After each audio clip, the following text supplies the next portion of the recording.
Este año, el frío de diciembre en Madrid parecía calar hasta los huesos, de ese frío que la gente llama de cuchillo. Me encogía dentro de un grueso abrigo de plumas, con ambas manos protegiendo mi vientre de 5 meses, mientras me esforzaba por seguir a mi marido y a su mejor amiga. Mi marido es Javier, y su íntima amiga se llama Sofía. Ellos caminaban delante, charlando y riendo alegremente, con un aire de gran complicidad. Javier, galante, incluso le llevaba a Sofía su pequeño y elegante bolso. Mientras tanto, yo me doblaba bajo el peso de una maleta de ropa y una gran bolsa llena de mantecados y polvorones que había preparado con esmero para mis suegros en el pueblo. La estación de Atocha, en los días previos a la Nochevieja, era un hervidero de gente. El sonido de los anuncios de Renfe por megafonía, las voces de la gente llamándose, el traqueteo de las ruedas de las maletas sobre las baldosas creaban una caótica y ruidosa sinfonía. La multitud se empujaba y se abría paso a codazos. Todo el mundo parecía tener prisa, como si temieran perder el último tren para reunirse con sus familias. Con mi embarazo y el equipaje voluminoso, moverme era una odisea. Varias veces estuve a punto de ser arrollada, y aterrorizada, me abrazaba el vientre con fuerza, temiendo por mi bebé. Llamé a mi marido. «Javier, por favor, esperadme. Id más despacio». Javier se giró, con un atisbo de impaciencia en el rostro. No redujo el paso, simplemente me gritó desde la distancia. «Venga, Elena, aligera un poco. El tren está a punto de salir». Sofía, a su lado, me lanzó una mirada de soslayo, sus finos labios curvándose en una sonrisa cuyo significado no pude descifrar. Llevaba un elegante abrigo de paño color beige y unas botas de tacón alto, con un aspecto ligero y etéreo. Se volvió para susurrarle algo a Javier, y ambos reanudaron la marcha, dejándome de nuevo muy atrás. La espalda me dolía terriblemente, y sentía una presión dolorosa en el bajo vientre. Apreté los dientes y aguanté, arrastrando mis pesados pies tras ellos. Me consolé pensando que seguramente era por la multitud de la estación por lo que tenía que ir rápido para guardar los sitios. Una vez en el pueblo, podría descansar. Finalmente, encontramos nuestro vagón. Javier y Sofía subieron rápidamente. Yo, sin embargo, luché para subir mi pesado equipaje por los escalones. Ninguno de los dos se giró para mirarme o mostrar intención de ayudar. Cuando por fin entré en el vagón, me faltaba el aliento, con la frente perlada de sudor a pesar del frío glacial. Busqué mi asiento con la mirada. Javier me puso un billete en la mano y dijo apresuradamente: «Toma tu billete, busca tu asiento. Sofía y yo estamos en el coche de al lado». Miré el billete que tenía en la mano. Coche 10, asiento 60 y 5. Era un billete de clase turista. Un asiento normal. El corazón se me encogió. Un asiento normal significaba que tendría que pasar toda la noche sentada en un tren durante un viaje larguísimo, con mi espalda dolorida y mi vientre cada vez más grande. Levanté la vista hacia mi marido. Mi voz temblaba ligeramente. «Javier, ¿por qué un asiento de clase turista? Estoy embarazada. ¿Cómo voy a aguantar así?» Javier frunció el ceño. Su irritación era palpable. Los billetes del AVE estaban agotadísimos, y este tren nocturno, un Intercity, que para en un montón de pueblos, fue lo único que pude encontrar. El viaje va a ser largo, casi 9 horas. Con la marabunta de gente por las fiestas, ya es una suerte tener billete. ¿Encima te quejas? Sofía, que se había mantenido detrás de Javier, intervino con un tono débil y lastimero. «Elena, lo siento. Si quieres, siéntate tú en mi compartimento. Es todo culpa mía, es que soy muy delicada». Javier temía que no aguantara el viaje y por eso me dio prioridad con un billete de cama. Miré a Sofía y luego a Javier. Así que era eso. Mi marido había comprado billetes en un compartimento con camas, el más cómodo del tren, para él y su mejor amiga, mientras que para mí, su esposa, que llevaba a su hijo en el vientre, solo merecía un billete barato en un asiento duro. Sentí como si alguien me estrujara el corazón, una mezcla de dolor e indignación. No soy una persona calculadora, pero este trato era demasiado injusto. Podía pensar en la salud de una extraña, pero era cruelmente indiferente hacia su propia esposa e hijo. ¿Acaso el bebé en mi vientre no era tan valioso como la falsa debilidad de ella? La rabia me subió por la garganta. Intenté mantener la calma y le pregunté a mi marido una vez más, esperando que hubiera algún malentendido. «¿Qué has dicho? ¿Has comprado billetes de cama para ti y Sofía, y yo tengo que sentarme en un asiento normal toda la noche? ¿Has pensado en mí o en nuestro hijo?» Javier no solo no sintió remordimiento, sino que se mostró aún más molesto. Me agarró del brazo, me llevó a un rincón y me espetó en voz baja. «Habla más bajo, que la gente nos mira. Ya te lo he dicho. Sofía se marea mucho en los viajes. No puede ir si no es tumbada. Tú siempre has sido fuerte, y en el embarazo ni siquiera has tenido náuseas. Por una noche sentada no te va a pasar nada. Cuando lleguemos a casa te lo compensaré. Sus palabras resonaron en mis oídos como un zumbido. ¿Fuerte? ¿Qué mujer embarazada está fuerte después de estar sentada en un espacio reducido durante toda una noche en un tren traqueteante? Daba por sentado mi aguante. Consideraba mi sacrificio como una obligación.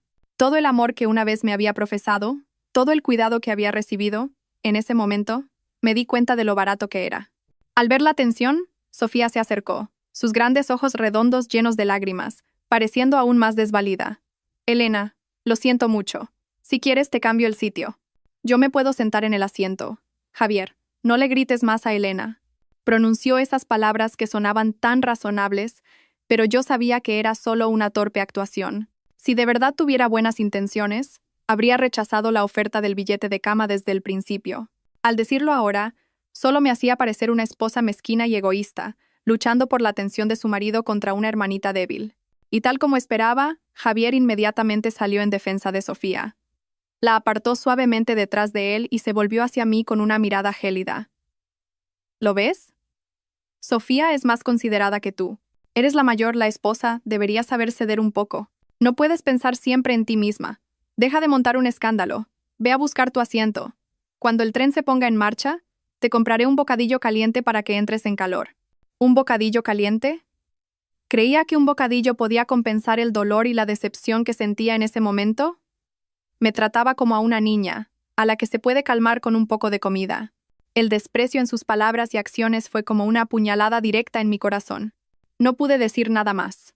Tenía un nudo amargo en la garganta. Cualquier discusión era inútil cuando el hombre con el que compartía mi vida me trataba de esa manera. Me di la vuelta en silencio y arrastré mi maleta hacia el vagón indicado en mi billete. Las risas de Javier y Sofía volvieron a sonar a mi espalda, estridentes y falsas. Me sentí ridícula. Qué orgullosa había estado de tener un marido comprensivo, una familia que creía feliz. Pero ahora, todo lo que sentía era engaño y un dolor indescriptible. Mis pasos eran pesados, no solo por el equipaje, sino por la carga que llevaba en el alma. Este viaje a casa por Nochevieja había empezado de la manera más amarga posible. El vagón de clase turista estaba abarrotado de gente y equipaje. El olor a sudor, a comida y el aire viciado se mezclaban, creando ese aroma característico de los trenes en días festivos. A duras penas me abrí paso entre la gente que estaba de pie o sentada en el pasillo hasta encontrar mi asiento, el número 65. Era un asiento estrecho y duro, en medio del vagón. Las personas a ambos lados ya estaban acomodadas, con su equipaje amontonado bajo sus pies, sin dejar ni un hueco. Miré mis maletas y luego mi vientre, sin saber cómo arreglármelas. Me quedé allí de pie un rato. Nadie parecía tener la intención de hacerme un hueco. El bajo vientre empezó a punzarme de nuevo, y el cansancio se apoderó de mi cuerpo. No podía quedarme de pie así. Miré a mi alrededor y vi un pequeño espacio libre en la zona que conectaba los dos vagones. Aunque allí hacía más corriente y era más ruidoso, al menos podría sentarme sin molestar a nadie. Arrastré mi equipaje hasta allí, encontré un rincón, extendí mi abrigo en el suelo y me senté, con la espalda apoyada contra la fría pared metálica del tren. Una oleada de autocompasión me invadió. Mi marido estaba cómodamente tumbado en una cama blanda con otra mujer, mientras yo tenía que acurrucarme en un rincón sucio. Las lágrimas brotaron sin control. Lloré en silencio, solo sintiendo las cálidas lágrimas rodar por mis mejillas, mezclándose con el frío de la noche. Lloré por mi ingenuidad, lloré por mi hijo nonato, que ya sufría las consecuencias junto a su madre. Sentada allí, de repente recordé algo. Normalmente, cada vez que Javier reservaba billetes de tren o avión, me reenviaba el mensaje de confirmación de la compañía para que yo pudiera hacer el seguimiento. Pero esta vez no lo había hecho. Una chispa de sospecha se encendió en mí. Con manos temblorosas abrí mi teléfono. Busqué en los mensajes el nombre de mi marido. Nada. Entré en la aplicación de compra de billetes online que él solía usar. Revisé el historial de transacciones. Nada. Todo estaba en blanco, como si nunca se hubiera realizado ninguna transacción. El corazón me latía con fuerza. Fui a la carpeta de mensajes eliminados recientemente, y entonces lo vi. Una serie de mensajes de la operadora ferroviaria, notificando la reserva exitosa de 2 billetes de cama en el coche 4 y un billete de asiento en clase turista. Todos habían sido cuidadosamente eliminados. Junto a ellos, un mensaje de una aplicación de pago electrónico. La notificación del pago exitoso de esos 3 billetes también estaba en la papelera. La fecha y hora de eliminación de los mensajes era de apenas unas horas antes, justo antes de salir hacia la estación. Un escalofrío recorrió mi espalda, así que esto no había sido una decisión impulsiva por compasión hacia su hermanita. Era un plan premeditado. Javier había borrado deliberadamente todas las pruebas para que yo no me diera cuenta. Quería crear una situación de hechos consumados, para que cuando yo lo descubriera, ya estuviéramos en el tren y no pudiera hacer nada más que aceptar. Lo había calculado todo, incluyendo mi silencio y mi resignación. Este engaño era mucho más cruel que el simple hecho de comprarme un billete de asiento. Demostraba que ya no me consideraba su esposa, que no me tenía el más mínimo respeto. En su plan de volver a casa por Nochevieja, yo era solo una sombra, un extra que tenía que ir para cumplir con el protocolo. La protagonista de su viaje era Sofía. El dolor que sentía ya no era decepción, sino asco. Asco por el hombre al que llamaba mi marido y asco por mi propia ceguera. El tren empezó a moverse. El rítmico traqueteo acompañaba el torbellino de mis pensamientos. Acurrucada en mi rincón, sentía las frías corrientes de aire colarse por las juntas del vagón y penetrar en mi piel. Tenía hambre, y el vientre me dolía de forma sorda y constante. Justo en ese momento, el teléfono en mi bolsillo vibró. Era Javier. Dudé un momento, sin querer contestar. Sabía que no llamaba por preocupación, pero luego pensé que debía escuchar para ver hasta qué punto podía llegar su descaro. Respiré hondo, intentando que mi voz no temblara, y contesté. Diga, dije en voz baja. Al otro lado, la voz de Javier sonó sin una pizca de remordimiento. ¿Dónde estás? He ido a buscarte al vagón de turista y no te he visto. Estoy en la conexión entre vagones, respondí secamente. Dentro estaba demasiado lleno, no había sitio para el equipaje. Ah, bueno, quédate ahí de momento. Ten cuidado con tus cosas. El tren ya está en marcha. ¿Tienes hambre? Ya te lo he dicho. Cuando pase el carrito, cómprate un bocadillo o algo de comer. Dijo esas palabras con total naturalidad, como si el hecho de que yo estuviera allí sentada fuera lo más normal del mundo. Su preocupación se limitaba a un bocadillo. La ira volvió a encenderse en mí. No te preocupes por mí, puedo cuidarme sola. Tú sigue cuidando de tu delicada hermanita. Mi tono debió de ser bastante cortante, porque Javier se quedó en silencio un momento. Oí un suave sollozo al otro lado de la línea. Era Sofía, sin duda. Luego, Javier habló, su voz ya teñida de enfado. Elena, ¿qué formas son esas de hablar? Solo intentaba preocuparme por ti. Mira, ya has hecho llorar a Sofía. Luego pareció pasarle el teléfono a Sofía. Oí su voz entrecortada por el llanto. Elena, lo siento. ¿Por qué no vienes aquí con nosotros? Yo me iré fuera. No quiero que discutáis por mi culpa. Yo estoy bien, de verdad. Puedo aguantarlo. El teatro comenzaba de nuevo. Decía esas palabras, pero yo sabía perfectamente que nunca abandonaría esa cálida cama. Solo estaba interpretando el papel de víctima para que mi marido me viera como una esposa horrible y egoísta. Y efectivamente, Javier le arrebató el teléfono, su voz llena de ira. ¿Lo has oído? No seas tan exagerada. Sofía ha cedido hasta ese punto y tú sigues sin ser razonable. Te lo digo, si hago esto es por cuidarla como es debido. Sus padres me la confiaron. Eres mi esposa, deberías entenderme. ¿Por qué tienes que ser tan egoísta? Cada una de sus palabras era como una aguja clavándose en mi orgullo. Le daba la vuelta a la tortilla, convirtiéndome de víctima en culpable. Me exigía que comprendiera que cuidara abiertamente de otra mujer delante de mí. ¡Qué ridículo! Basta ya, espeté. Deja de decir mentiras.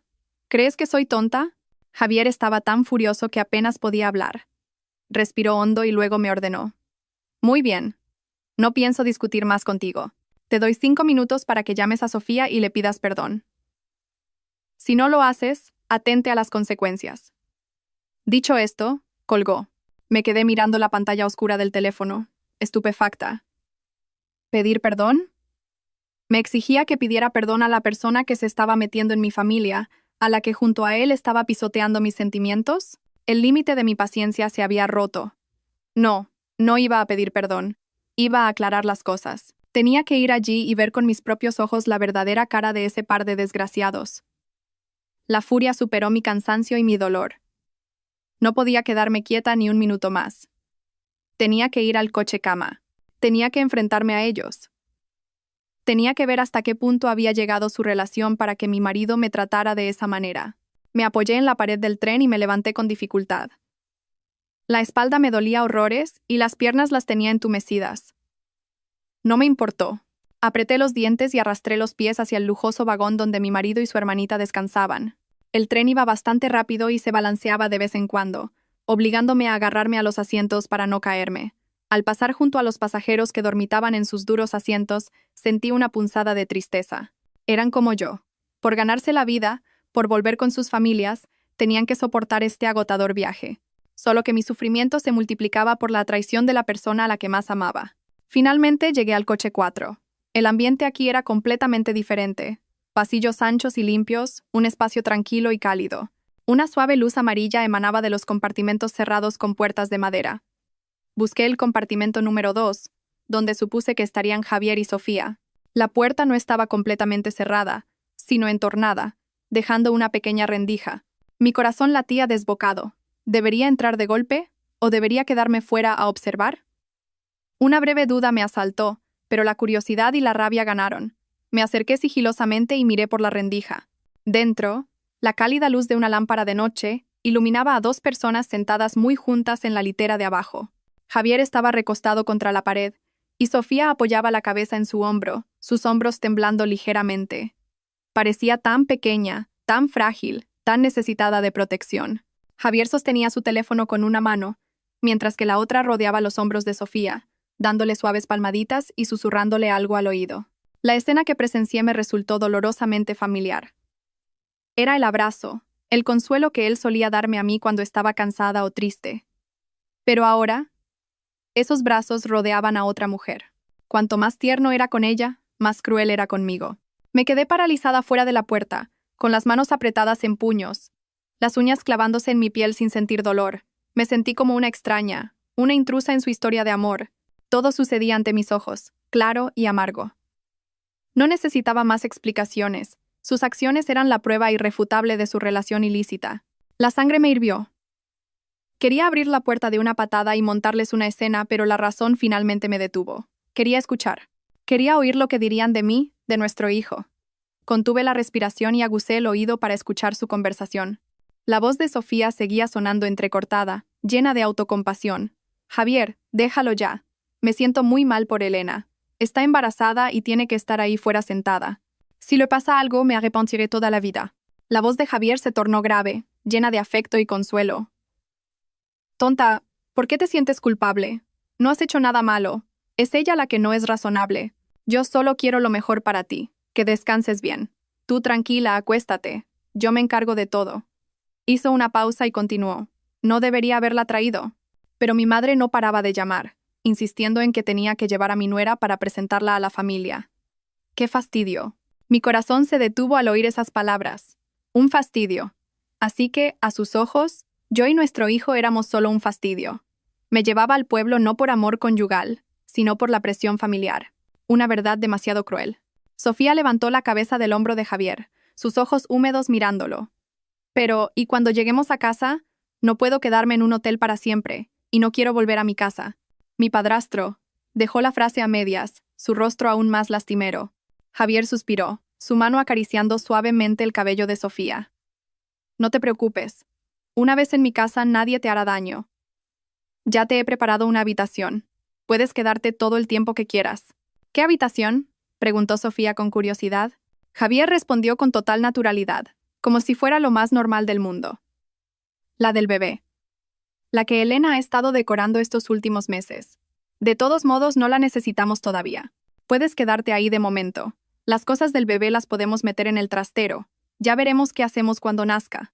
De pie, fuera de la puerta, mi cuerpo entero se estremeció. Esa habitación. La habitación en la que había puesto todo mi corazón y mi alma para preparar la llegada de nuestro primer hijo. Cada juguete, cada conjunto de ropa de recién nacido, la pequeña y bonita cuna, el papel pintado con nubes blancas. Todo lo había elegido y colocado yo misma. Había imaginado a mi hijo creciendo en esa habitación llena de amor. Y ahora mi marido, el padre de mi hijo, planeaba cruelmente convertirla en el dormitorio de su amante. Incluso quería tirar a un trastero húmedo las cosas que yo había preparado con tanto cariño para nuestro bebé. Su crueldad superaba cualquier límite que pudiera haber imaginado. No solo me estaba traicionando a mí, sino que también estaba pisoteando mi sagrado amor de madre. Y no se detuvo ahí. Oía a Javier continuar. Además, no te preocupes por el cuidado del bebé. Ya le he dicho a Elena que puede cuidar del niño sola. Antes le prometí contratar a una asistenta, pero ahora creo que no es necesario. Es mejor usar ese dinero para cuidarte a ti. Quédate en mi casa, como si fueras mi hermana. Te cuidaré muy bien. Llegados a este punto, no necesitaba oír más. Todo estaba meridianamente claro. Lo había planeado todo. Iba a alojar a su amante en la habitación de nuestro hijo, usar el dinero destinado a cuidar de su esposa e hijo para mantenerla a ella. Y yo, después de dar a luz, tendría que apañármela sola, como una criada sin sueldo. Un plan perfecto, una disposición exquisita para su hermanita. ¿Y mi hijo y yo? Seguramente, a sus ojos, no éramos más que parásitos, obstáculos en su camino hacia una nueva felicidad. No pude soportarlo más. La ira y el dolor estallaron como una llama, consumiendo el último rastro de razón que me quedaba. Ya no me importaba mantener las apariencias ni el qué dirán. Empujé la puerta del compartimento con fuerza. La puerta se abrió de golpe, golpeando la pared con un sonido seco y resonante. Javier y Sofía se sobresaltaron y se giraron. El rostro de Javier cambió de color al verme. Aterrado, apartó a Sofía de un empujón y se levantó torpemente. Sofía también fingió estar asustada, cubriéndose la cara con las manos, pero a través de sus dedos pude ver el brillo triunfante en sus ojos. ¡Bravo! Vuestro plan es perfecto. Sí sé, mi voz temblando de rabia. ¿Piensas instalarla en la habitación de mi hijo? ¿Piensas dejarme sola cuidando del niño mientras gastas el dinero en mantenerla a ella? Javier, ¿acaso te queda algo de humanidad? Javier, recuperado del desconcierto inicial, en lugar de mostrar arrepentimiento, me gritó, como si yo fuera la culpable. Elena, ¿qué demonios haces? ¿Me estabas espiando? ¿Quién te ha dado derecho a entrar aquí y montar un escándalo? ¿Montar un escándalo? Reí con amargura. Mi marido está abrazando a otra mujer delante de mis narices, planeando traerla a vivir a nuestra casa, ¿y no tengo derecho a decir nada? ¿O debería callarme y aceptar la situación para que podáis estar juntos tranquilamente? Entre Sofía y yo no hay nada. Somos como hermanos. Intentó excusarse Javier, pero sus palabras carecían de peso. Eres tú la que es mezquina, egoísta, siempre pensando mal. Sofía es solo mi hermana. Me da pena y por eso la ayudo. Eres mi mujer, ¿cómo es que no tienes nada de compasión? Hermana, repetí esas dos palabras, sintiendo una profunda repulsión. Una hermana para la que compras un billete de cama y con la que duermes, mientras tu esposa se queda fuera en un asiento duro. Una hermana a la que alojas en la habitación de tu propio hijo, mientras tu mujer tiene que cuidar del niño sola como una criada. ¿Existe ese tipo de hermandad en este mundo? Nuestra discusión se hizo cada vez más fuerte, atrayendo la atención de los pasajeros de los compartimentos cercanos. Varias puertas se abrieron y cabezas curiosas se asomaron.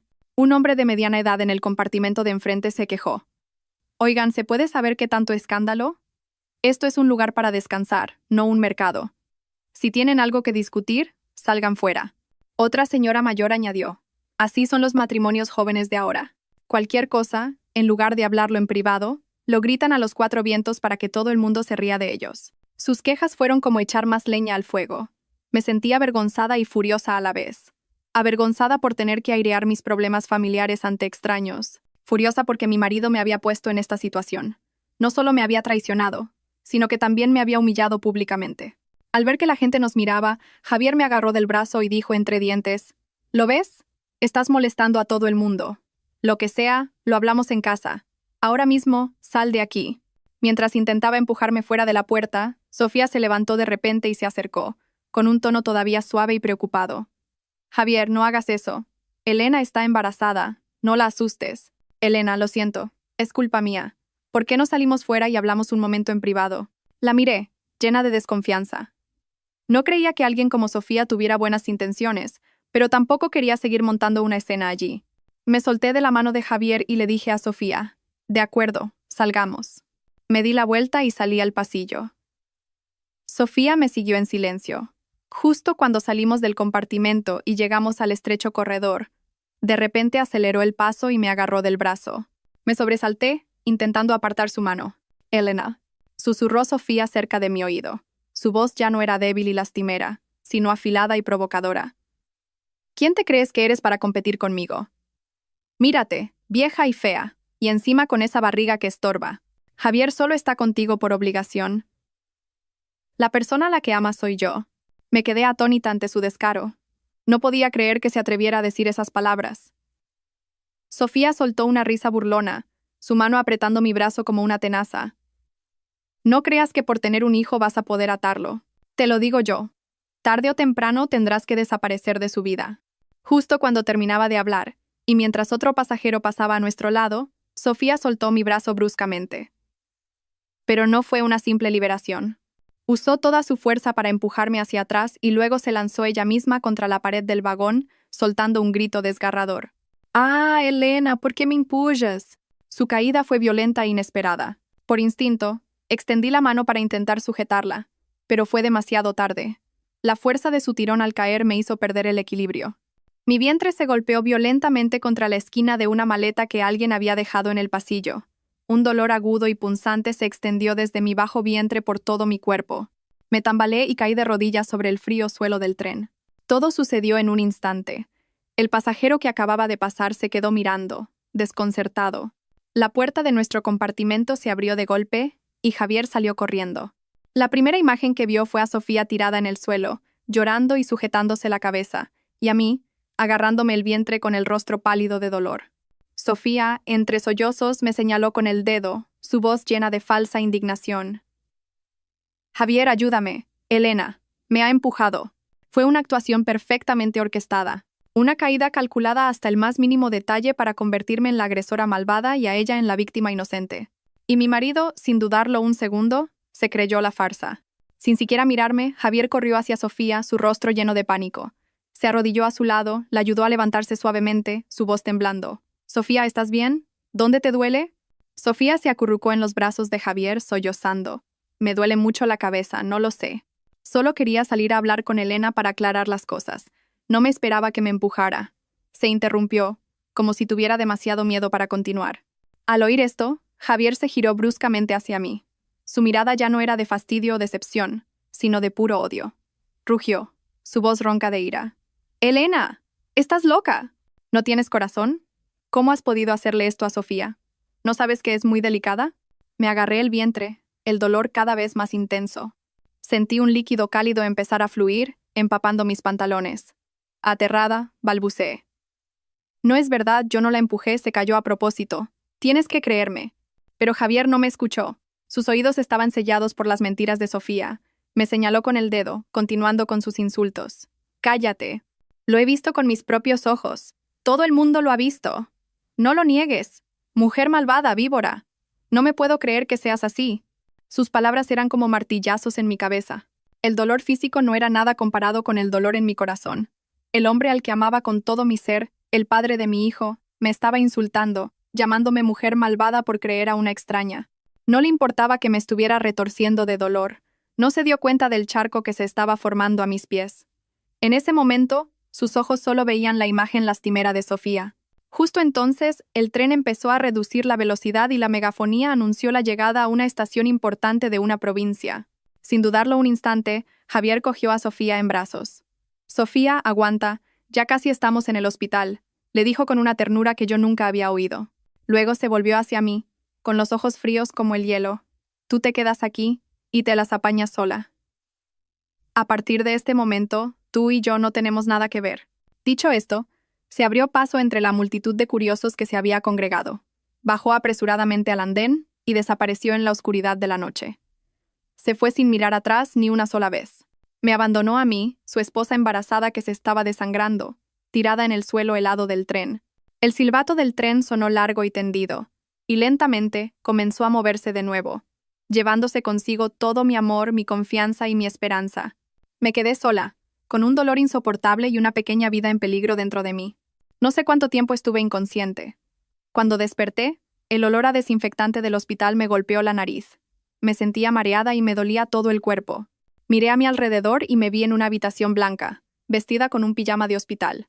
Una joven enfermera estaba ajustando el gotero a mi lado. Al verme despierta, sonrió amablemente. «Ya se ha despertado. ¿Cómo se encuentra?» Los recuerdos de lo ocurrido en el tren volvieron de golpe vívidos y claros.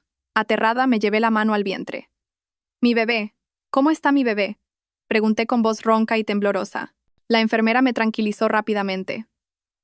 «Tranquila, hemos conseguido salvar el embarazo. Tuvo suerte de que unos pasajeros amables la trajeran aquí a tiempo. Sufrió un fuerte riesgo de aborto, pero los médicos han hecho todo lo posible. Ahora necesita reposo absoluto, no pensar demasiado y evitar las emociones fuertes, ¿de acuerdo? Al oírla, debería haberme sentido aliviada. Pero no, mi corazón se sentía extrañamente pesado. ¿Salvarlo? ¿Para qué? ¿Para que naciera en una familia rota? ¿Para tener un padre cruel, dispuesto a abandonar a su madre e hijo por su amante? ¿Para presenciar cómo su padre despreciaba e insultaba a su madre cada día? No, no podía permitir que mi hijo sufriera todo eso. No quería que creciera sin el amor completo de un padre y una madre. Tampoco quería usar a mi hijo para retener a un hombre que ya no me pertenecía. Un matrimonio sin amor, lleno de engaños y dolor. Era mejor ponerle fin ahora mismo. Una decisión fría y despiadada se formó en mi mente. Surgió rápida y decidida, como si fuera el único camino posible. Miré a la enfermera, mi voz sorprendentemente tranquila. Señorita, quiero hablar con el médico. ¿Necesita algo? Puede decírmelo a mí. Negué con la cabeza. Tengo que hablarlo directamente con el médico. Por favor, ¿podría llamarlo? Al ver mi determinación, la enfermera asintió y salió. Poco después entró un médico de mediana edad. Probablemente el que me había tratado. Me miró con cierta preocupación. Hola. Soy el doctor. Alonso. ¿No se encuentra bien? Respiré hondo, reuní todo mi valor, lo miré a los ojos y dije, Doctor, quiero interrumpir el embarazo. El doctor. Alonso se quedó perplejo. Su rostro mostraba una sorpresa evidente. ¿Cómo dice? ¿Sabe que hemos luchado mucho para salvar este embarazo? El bebé se está desarrollando bien. ¿Por qué ha tomado esa decisión? Las lágrimas volvieron a brotar, pero esta vez no eran de dolor o humillación, sino de una tristeza infinita. Sabía que era un pecado, una decisión que iba en contra de la moral, pero no tenía otra opción. Doctor, dije con la voz entrecortada, el padre del niño ha muerto. Era una mentira, pero para mí, en ese momento, Javier estaba realmente muerto. Murió en mi corazón en el instante en que me abandonó en el suelo del tren. Muerto, para que no hubiera más dolor, ni más ataduras, ni más esperanza, solo liberación. Liberación para mí y para mi hijo nonato. Tras hablar con el doctor Alonso, me sentí vacía. Intentó disuadirme con todas sus fuerzas, hablándome del pecado, del amor maternal, de una vida inocente, pero ninguna de sus palabras pudo cambiar mi decisión. Finalmente, al ver mi firmeza, suspiró y accedió, citándome para la mañana siguiente para iniciar el procedimiento. Me recomendó descansar y pensármelo bien una vez más, pero yo sabía que no había nada que pensar. Tumbada en la cama del hospital, miraba fijamente el techo blanco.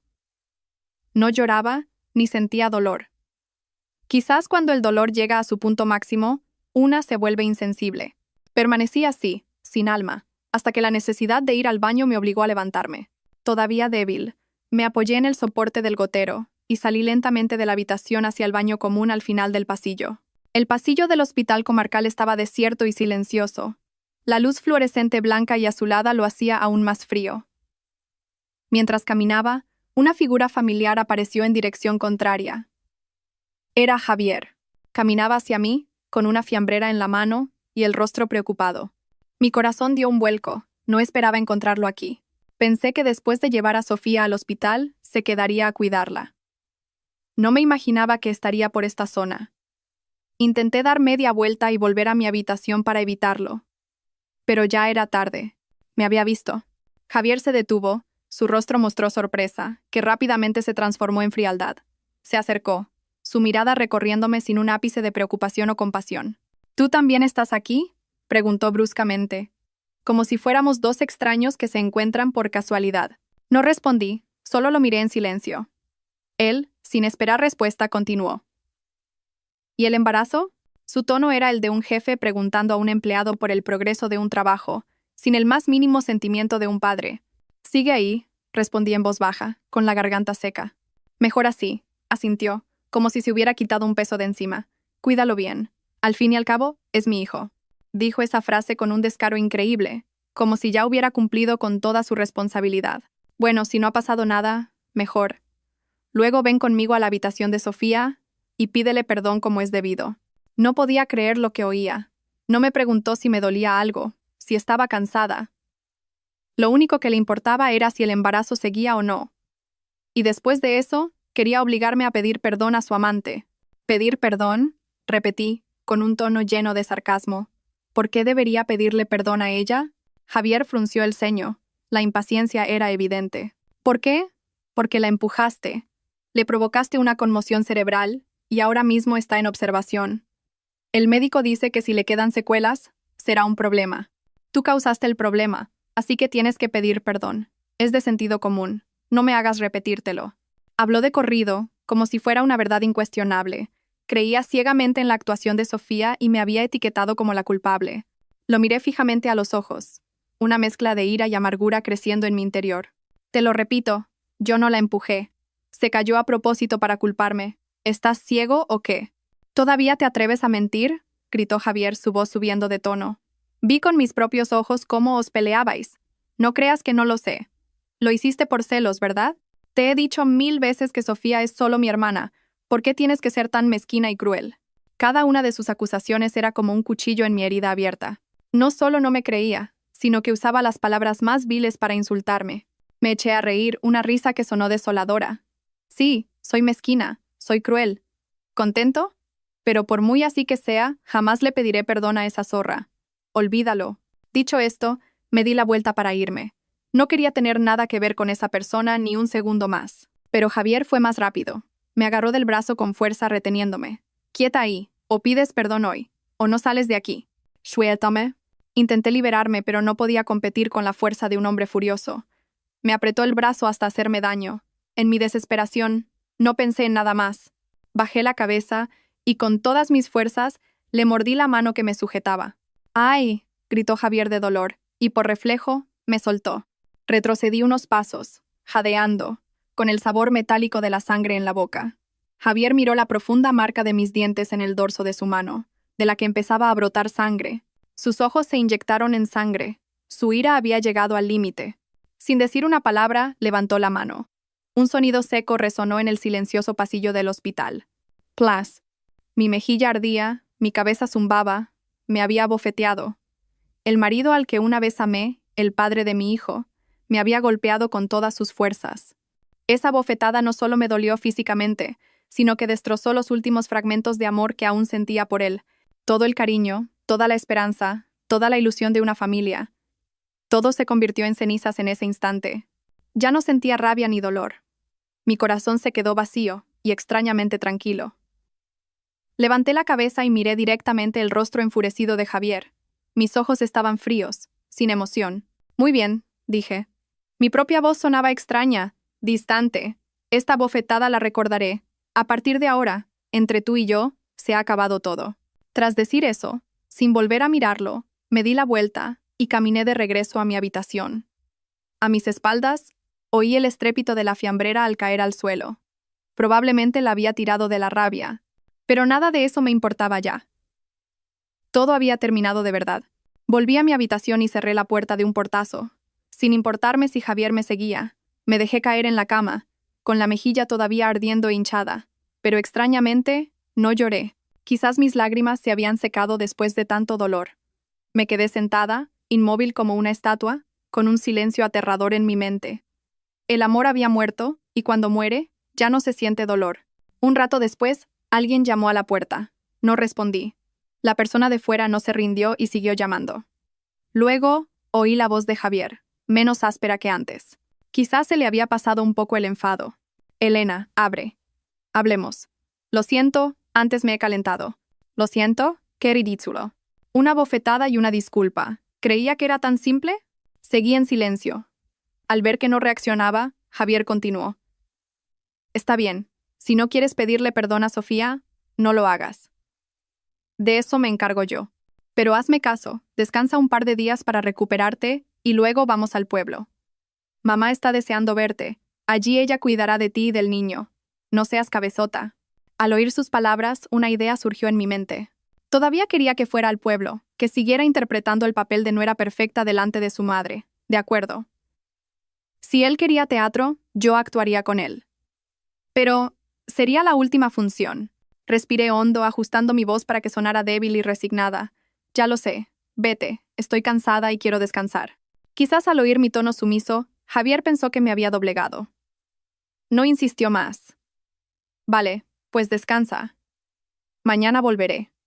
Y recuerda, no le des más vueltas a la cabeza. Oí sus pasos alejarse. Cuando estuve segura de que se había ido, suspiré aliviada. Me tumbé, mi mente trabajando de nuevo. Tenía que irme de allí, cuanto antes. No quería tener nada que ver con él ni con su familia, pero primero tenía que resolver lo del bebé. Y necesitaba una excusa razonable para que los médicos no sospecharan ni intentaran contactar con mi familia, es decir, con Javier. A la mañana siguiente, cuando el doctor Alonso vino a revisar mi estado antes del procedimiento, le dije con una expresión triste: Doctor, gracias por su preocupación, pero le pido que mantenga esto en secreto. Por favor, no avise a mi familia. El doctor Alonso se sorprendió. ¿Por qué? Algo tan importante. Su familia debería saberlo para cuidarla. Vimos a un joven buscándola ayer, parecía muy preocupado. ¿Es su marido? Rápidamente negué con la mano, fingiendo incomodidad. No, es un primo lejano. Mi marido, como le dije ayer, falleció. No quiero que el resto de la familia se entere de esto, para evitar habladurías. Le agradecería que guardara el secreto. Yo me haré cargo de todos los gastos. Mentí con una fluidez que me sorprendió a mí misma.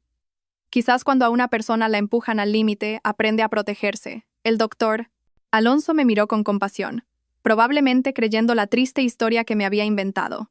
Suspiró y asintió. Está bien, si es lo que desea. Su situación es ciertamente lamentable. La enfermera le indicará los trámites. Intente cuidarse mucho. Muchas gracias, doctor, dije, inclinando la cabeza para ocultar el alivio en mis ojos. Todo iba según mi plan. Esta última función iba a interpretarla a la perfección. Esa noche, después de completar todos los trámites y de que la enfermera me informara que la intervención sería a la mañana siguiente, me quedé sola en la habitación. El dolor por la pérdida de mi hijo aún no me había golpeado de lleno, quizás porque las otras heridas eran demasiado grandes y lo eclipsaban todo. Solo sentía un vacío inmenso y un gran cansancio. Quería que todo terminara rápido para poder empezar de nuevo. Mientras divagaba, mi teléfono, en la mesita de noche, vibró. Un nuevo mensaje de un número desconocido. Lo abrí y lo que vi en la pantalla me dejó helada. Era una foto. En ella, Javier y Sofía estaban sentados en una cafetería elegante, cabeza con cabeza, riendo alegremente. Javier le estaba limpiando con ternura una mancha de crema de la comisura de los labios. Parecían una pareja feliz. Junto a la foto, un mensaje provocador. ¿Lo ves? La persona que Javier necesita a su lado ahora soy yo. No tú. Reconocí el número de Sofía al instante. La rabia volvió a arder en mi pecho. ¡Qué desvergonzada! Después de robarme el marido y causarme todo este daño, ¿ahora se atrevía a enviarme fotos para regodearse? ¿Creía que eso me haría sufrir, me pondría celosa? Se equivocaba. En ese momento, solo sentía asco. Antes de que pudiera borrar el mensaje, llegó otro. Esta vez, una serie de fotos. La primera, de ellos abrazados fuertemente en una cama de hospital, probablemente la de Sofía. Javier la miraba con una expresión de dolor y amor. La segunda, se estaban besando. Un beso profundo y apasionado. Y la última, la que me hizo estremecer por su descaro, era una foto tomada en un hotel tiempo atrás. Ambos estaban semidesnudos, enredados en la cama. Junto a las fotos, otro mensaje, aún más cruel. ¿Sabes lo que me dice Javier? Que casarse contigo fue el mayor error de su vida. Que el niño que llevas en la barriga fue un accidente no deseado. Con quien quiere tener hijos es conmigo. Deberías saber cuál es tu lugar y retirarte. Miré fijamente las fotos y las palabras. En lugar de sentir dolor, una extraña sensación de euforia me invadió. Sí, euforia. Qué estúpida era. Creía que con esto me hundiría, pero no sabía que me acababa de entregar el arma más afilada. Esta era la prueba irrefutable de su infidelidad. Con estas fotos, no necesitaría dar muchas explicaciones. Toda la culpa, toda la mentira de Javier y ella quedaba al descubierto. Con calma, guardé todas las imágenes y mensajes en una carpeta segura de mi teléfono. Sabía que serían muy útiles para el enfrentamiento final. ¿Quieres provocarme, Sofía? Gracias. Me has hecho un gran favor. El próximo acto va a ser espectacular. A la mañana siguiente me llevaron a quirófano. La intervención fue rápida. Cuando pasó el efecto de la anestesia, desperté en la sala de recuperación. Sentía un dolor sordo en el vientre, pero el dolor más grande estaba en mi corazón. Había perdido a mi hijo para siempre, Una lágrima rodó por mi sien y empapó la almohada. Hijo mío, perdóname.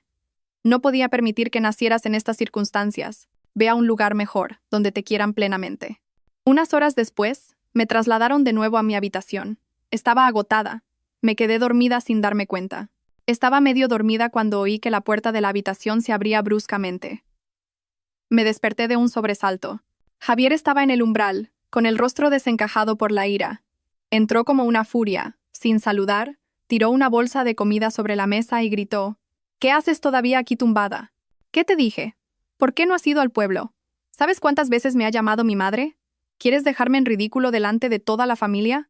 Lo miré, agotada por su ira sin sentido, sin ganas de responder. Justo en ese momento entró una enfermera para revisar el gotero. Al ver a Javier gritando, dijo con timidez: «Señor, por favor, hable más bajo.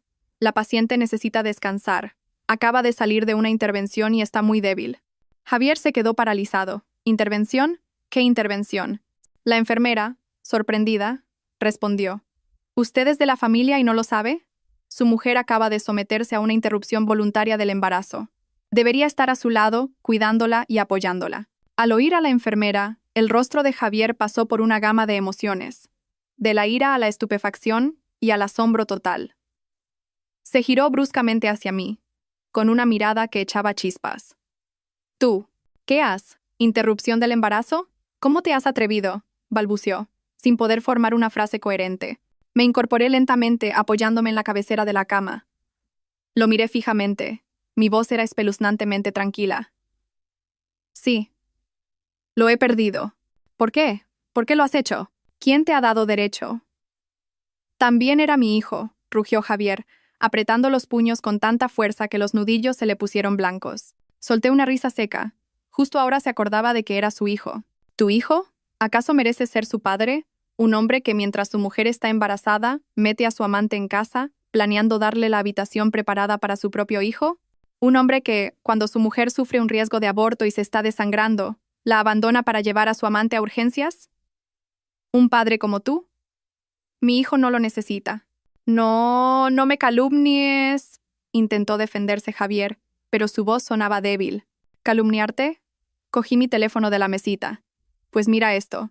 A ver si estoy calumniándote a ti y a tu inocente hermanita». Abrí la carpeta con las fotos que Sofía me había enviado y le puse el teléfono delante de la cara. Una a una, las imágenes aparecieron con total claridad. Ellos acaramelados, ellos besándose apasionadamente, y la descarada foto en la cama del hotel. El rostro de Javier se quedó blanco, sin una gota de sangre. Miraba la pantalla, temblando de pies a cabeza. Con las pruebas delante de sus ojos, no podía negarlo. Todas sus mentiras, toda la fachada de moralidad que había construido, se derrumbó en un instante. En ese momento, Javier se quedó paralizado, con los ojos pegados a la pantalla del teléfono, su respiración agitada. Pasaba de las fotos a mi rostro, sus labios se movían, pero no salía ningún sonido. La verdad, tan repentina y cruda, lo había dejado sin defensa. Su anterior actitud arrogante y furiosa se había desvanecido, reemplazada por un pánico y una confusión absolutos. «¿Cómo? ¿Cómo tienes estas fotos?», logró balbucear finalmente, con la voz quebrada. Me encogí de hombros y retiré el teléfono. «Deberías preguntarle a tu querida hermanita. Fue ella quien me las envió para provocarme». No se imaginaba que se estaba delatando a sí misma. Al oír esto, el pánico de Javier pareció transformarse en furia, pero esta vez, no dirigida hacia mí. Se dio media vuelta y salió corriendo de mi habitación como una flecha. Supuse que iba a buscar a Sofía para pedirle explicaciones. Efectivamente, poco después, desde la habitación del final del pasillo donde sabía que estaba Sofía, llegaron gritos y una fuerte discusión, seguidos del sonido de objetos rompiéndose y un grito agudo de ella. Luego silencio. Las enfermeras y los médicos de guardia corrieron hacia allí. El pasillo del hospital se convirtió en un caos. Yo permanecí sentada en mi cama, observando en silencio. No sentía nada, era el karma. Habían sembrado vientos y ahora recogían tempestades. No tenían nada que ver conmigo. Mucho después, Javier volvió a mi habitación. Su aspecto era completamente diferente. El pelo revuelto, la ropa desaliñada, el rostro desencajado y bañado en lágrimas. Entró y, sin decir palabra, se arrodilló de golpe junto a mi cama. «Elena, me he equivocado. Lo sé, lo siento. ¿Me perdonas, por favor?», sollozó agarrándose a mi pijama. «Fue Sofía quien me sedujo. Fue una estupidez momentánea. Te juro que nunca más volveré a verla. Te trataré bien. Nosotros podemos empezar de nuevo, ¿vale? Tendremos otros hijos. Miré al hombre arrodillado a mis pies, con la cara llena de mocos y lágrimas, patético. Pero no sentí la más mínima compasión. Este arrepentimiento llegaba demasiado tarde, solo ahora que todo había salido a la luz y ya no tenía escapatoria. Si no fuera por esas fotos, probablemente seguiría insultándome, obligándome a soportar la injusticia. Le aparté la mano con frialdad. Levántate. Todo ha terminado. No hay nada más que hablar. No, Elena, no me hagas esto, suplicó, llorando aún más desconsoladamente. No puedo perderte. Te quiero. Dame una última oportunidad. Sus súplicas solo me resultaban molestas y repugnantes. No quería ver más esa cara falsa. Pulsé el botón de llamada a la enfermera junto a la cama. Disculpe, este señor está molestando. No es un familiar, ¿pueden pedirle que se vaya? Justo en ese momento, 2 guardias de seguridad del hospital, avisados por las enfermeras por el altercado anterior, llegaron. Al ver la escena, entendieron la situación. Entraron y, cada uno por un lado, levantaron a Javier. Por favor, salga de aquí. Un hospital es un lugar de silencio, no para montar escándalos. Javier seguía llorando y suplicando, pero los 2 fornidos guardias lo sacaron sin contemplaciones. La puerta se cerró, devolviéndome la tranquilidad. Suspiré. Por fin todo estaba claro. Los días siguientes, mi estancia en el hospital debería haber sido tranquila, pero Javier no me lo permitió. Venía todos los días. Como no podía entrar en mi habitación porque había avisado a las enfermeras y a seguridad, se quedaba fuera de la puerta, con aspecto miserable, cargado de cosas. Una fiambrera con sopa de pollo, una bandeja del mejor jamón ibérico de bellota. Un enorme ramo de rosas. Le pedía a las enfermeras que me lo entregaran con mensajes lacrimosos sobre lo arrepentido que estaba y que no podía vivir sin mí. La primera vez, cuando una enfermera me trajo la sopa, le dije fríamente: «Devuélvaselo, y dígale que no traiga nada más. No lo necesito». La enfermera me miró con lástima, pero debería comer algo para recuperar fuerzas. «Yo me encargo». «Gracias», respondí con firmeza. Él persistió. Las veces siguientes, seguí rechazando todo. Una vez, trajo una cesta gourmet con los quesos y vinos más selectos. La cogí de manos de la enfermera y, delante de él, que me observaba desde el pasillo, abrí el recipiente y lo vacié en la papelera de la habitación. Javier se quedó petrificado. Su rostro reflejaba un dolor extremo. Pero no me importó. Quería que supiera que todos sus esfuerzos eran inútiles. Mi corazón estaba muerto. El colmo fue al tercer día. Mientras leía junto a la ventana, vi una multitud reunida en el patio del hospital. Miré hacia abajo y lo vi. Javier estaba de pie en medio de un corazón gigante hecho de rosas rojas. Sostenía un ramo aún más grande y, a su lado, unos altavoces reproducían baladas cursis. Iba elegantemente vestido, peinado con esmero. Cogió un micrófono y, mirando hacia mi ventana, comenzó su discurso. Habló de su error, de su arrepentimiento, de cuánto me amaba. Recordó nuestros momentos juntos, nuestras promesas. Finalmente se arrodilló, levantando una caja de terciopelo rojo con un brillante anillo de diamantes. «Elena, cásate conmigo otra vez», gritó al micrófono, con la voz temblorosa por la emoción.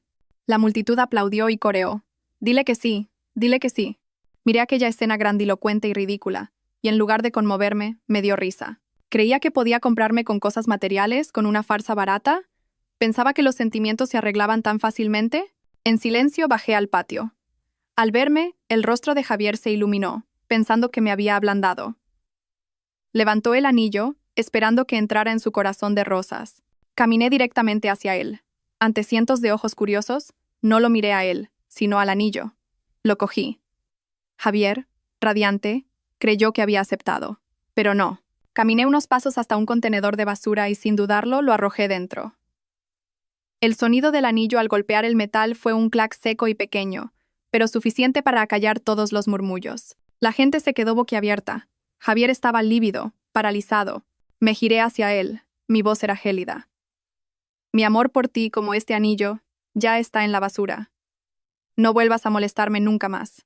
Dicho esto, me di la vuelta y me fui, dejando atrás a un hombre completamente destrozado y a una multitud atónita. Después de esa humillante propuesta fallida, Javier no volvió a molestarme. Por fin tuve unos días de verdadera paz. Me concentré en descansar y recuperarme para poder salir del hospital pronto. Ya no pensaba en Javier ni en Sofía. Para mí, eran extraños, historias pasadas que no merecían mi atención. Sin embargo, aunque no quisiera, las noticias sobre ellos llegaron a mis oídos. El hospital comarcal era pequeño, y las enfermeras solían cotillear. Un día, paseando por el pasillo, escuché la conversación de dos de ellas. «Pobre chica, la de la habitación del fondo», dijo una. «Dicen que su novio la golpeó tanto que no ha quedado bien de la cabeza». «Sí», añadió la otra. «Le oí decir al doctor Alonso que con el golpe en el tren ya sufrió una conmoción, y con la paliza de después, le ha afectado a los nervios. Ahora tiene momentos de lucidez y otros en los que parece una niña pequeña, con lo guapa que es. ¿Y el novio? ¿Se va a librar después de dejarla así? ¿Qué va?» La familia de ella se puso seria, y le obligaron a casarse. Al principio él no quería, pero lo amenazaron con denunciarlo por lesiones graves. Se asustó y aceptó. Es el precio que paga por ser un maltratador. Ahora tendrá que cuidar de una esposa incapacitada toda la vida. Me quedé escuchando detrás de una pared, en silencio. Me sentía extrañamente tranquila. No sentía alegría por el castigo de Sofía ni pena por ella. Era el final que ella misma había elegido al meterse en mi familia y usar tácticas tan viles. Y Javier pagaba el precio de su traición, su violencia y su estupidez, atado de por vida a la mujer que amaba y odiaba, cuidando las secuelas que él mismo había causado. Era el castigo más apropiado. Su historia tenía un final trágico creado por ellos mismos, y yo había tenido la suerte de escapar de ese enredo a tiempo. Al enterarme de esto, mi determinación de irme se hizo más fuerte. No quería tener nada más que ver con esa gente ni con sus dramas. Quería volver a casa, a mi único lugar seguro. A la mañana siguiente decidí tramitar el alta. Aunque no estaba completamente recuperada, no quería pasar ni un día más en ese lugar. Tenía miedo de que surgieran más problemas. Hice la maleta, pagué la factura del hospital con mis ahorros. Todo fue rápido y silencioso. Al salir del hospital, no fui a la estación de autobuses, sino a la de tren. Quería volver a Madrid por el mismo camino por el que había venido, pero esta vez todo sería diferente. Fui a la taquilla y, sin dudarlo, pedí un billete en un compartimento cama para 4 personas, en el primer tren a Madrid. Al sostener el billete, una extraña emoción me invadió. El mismo tren, el mismo tipo de billete, pero mi estado de ánimo era completamente diferente. La vez anterior, viajé llena de humillación y dolor. Esta vez volvía en paz y libertad. Subí al tren, encontré mi compartimento y sentí un gran alivio. Estaba limpio, tranquilo, la cama con sábanas blancas impecables. Guardé mi equipaje y me tumbé, disfrutando de la comodidad que debería haber tenido en el viaje de ida. El tren se puso en marcha, y su rítmico traqueteo me arrulló hasta quedarme dormida. Un sueño profundo y tranquilo, sin pesadillas, por primera vez en mucho tiempo. Cuando desperté, ya estábamos cerca de Madrid. El sol de la mañana entraba cálido por la ventana. Me senté y observé el paisaje familiar de la ciudad pasar a toda velocidad. Mi corazón ya no se sentía pesado. El doloroso pasado parecía haberse quedado atrás, junto con aquel tren nocturno y aquella gente despreciable. El tren llegó a Atocha. Con calma, cogí mi equipaje y bajé. Llamé a un taxi y le di la dirección de mis padres. Durante todo el trayecto, no dejé de imaginar su reacción. Sabía que se preocuparían, que les dolería, pero también sabía que siempre serían mi refugio, con los brazos abiertos para recibirme. Al llegar a casa llamé al timbre. Mi madre abrió la puerta. Al verme, con mi aspecto demacrado y pálido, se asustó. «Elena, hija, ¿por qué vuelves sola? ¿Dónde está Javier? ¿Qué te ha pasado?» No pude decir nada. Simplemente me abracé a ella y rompí a llorar. Todas las lágrimas que había contenido durante tanto tiempo brotaron sin control. Lloré por mi hijo perdido, por mi matrimonio roto, por toda la humillación que había soportado. Mi padre, al oír el ruido, también salió corriendo. Ambos me abrazaron, consolándome. Esa noche, ya más tranquila, sentada entre mis padres, les conté toda la historia. El billete de clase turista, la traición de Javier, la caída fingida, la decisión de interrumpir el embarazo y el enfrentamiento en el hospital. No oculté nada. Mi padre, al terminar, golpeó la mesa furioso. «Ese desgraciado. ¿Cómo se atreve su familia a tratar así a mi hija? Voy a ir a su casa a poner las cosas en su sitio». Mi madre solo me abrazaba, con los ojos llenos de lágrimas. «Hija mía, ¿cuánto has sufrido? ¿Por qué no nos llamaste en ese momento? Has hecho bien en volver. Ese lugar no te merecía. Quédate aquí con nosotros. No te preocupes por nada». La ira de mi padre, el amor de mi madre, aliviaron mi dolor. Sabía que había tomado la decisión correcta. Volver a casa, al calor de mi familia, era la mejor elección. Los días siguientes me quedé en casa con mis padres. Apagué el teléfono, sin querer recibir llamadas ni mensajes de nadie que no importara. Mi madre me preparaba comidas deliciosas para que recuperara fuerzas. Mi padre me traía libros interesantes y películas de comedia para distraerme. Gracias a su cuidado, mi salud y mi ánimo mejoraron poco a poco. Ya no lloraba sola por las noches. Las pesadillas se hicieron menos frecuentes. Una semana después de mi regreso, un número desconocido no paraba de llamar al teléfono de mi madre. Era mi suegra. Llorando, le contó la historia de Javier y Sofía y le suplicó que le dejara hablar conmigo. Quería pedirme perdón y rogarme que perdonara a su hijo para ayudarlo a salir del lío con la familia de Sofía. Mi madre, después de escucharla, respondió fríamente: Mi hija Elena no está aquí. Y no vuelva a llamar.